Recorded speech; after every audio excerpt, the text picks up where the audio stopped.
Here's my plan to dismantle the deep state and reclaim our democracy from Washington corruption once and for all. And corruption it is. Welcome back, folks. The concept of the deep state has been a hot topic in recent years, often linked to conversations about power and influence and hidden agendas. But how does it actually work? And can it truly be changed? Today I want to explore these questions from a Christian perspective, looking beyond the headlines to consider whether the root systems of entrenched power can really be transformed, or if we are only ever scratching the surface. You call it the real power in the country. Correct. It is a hybrid of corporate America and the national security state. Recently, we've seen notable actions that appear to challenge the deep state. For example, during Donald Trump's administration, we've witnessed significant moves like removing White House National Security Council detailees, conducting staff reviews, and revoking the security clearances of former intelligence officials tied to controversial narratives. On his first day in office, President Trump wanted to keep a bunch of his campaign promises, making executive orders and repealing executive orders. And I think he put out 46 different presidential actions, and he repealed dozens of different executive orders from previous administrations. President Trump's barrage of executive orders has the potential to dramatically change the lives of millions of people. So it begs the question, how much power does a US president actually have?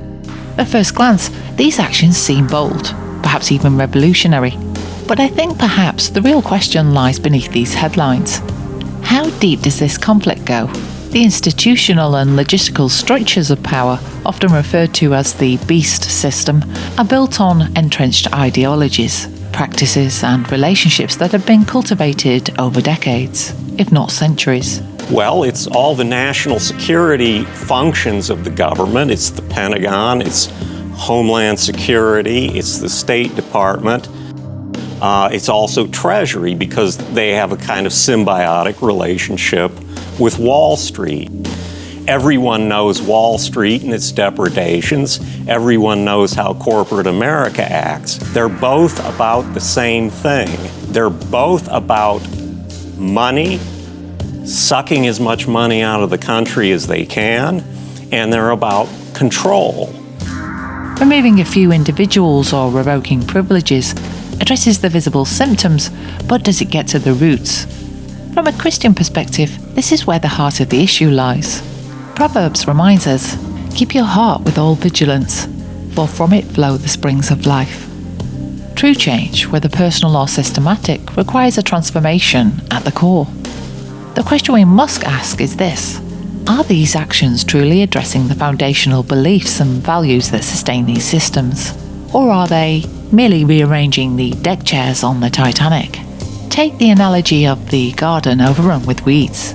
If you only pull out the weeds you can see, these roots remain. Eventually, they all grow back.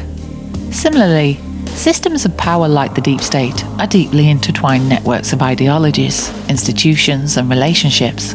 Without addressing the root causes, the beliefs, values, and cultural assumptions that sustain them, any change will likely be temporary.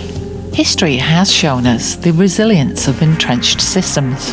They adapt and evolve, finding ways to maintain their influence even when disrupted. This brings us to another key point.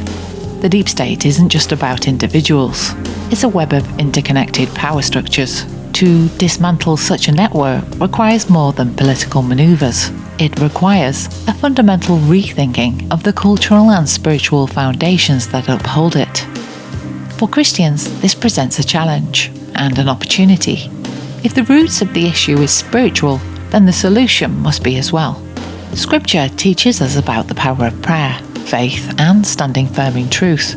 While political actions can create temporary changes, lasting transformation comes from addressing the deeper moral and spiritual decay that feeds these systems. So let's return to the key questions. Are these actions against the deep state addressing the root causes, or merely treating the symptoms? Is the system being truly disrupted, or is it simply adapting to maintain its power? Most importantly, what role can we play as Christians in promoting genuine, heart-level change within our culture and institutions? The answers to these questions aren't simple, and in truth, they may not be fully answered in our lifetime.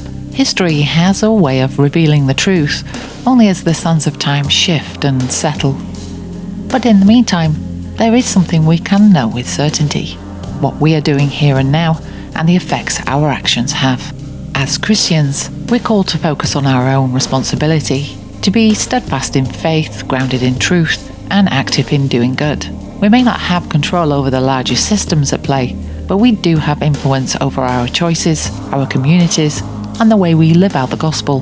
So as we watch and wait, let's also act faithfully and purposefully, knowing that the ripples of our actions can create change in ways we may not immediately see. What do you think? Can our small actions of faith and obedience make a difference in a system so deeply entrenched? Share your thoughts in the comments below, and if this has encouraged or challenged you, don't forget to like and subscribe. And until then, I'll see you next time.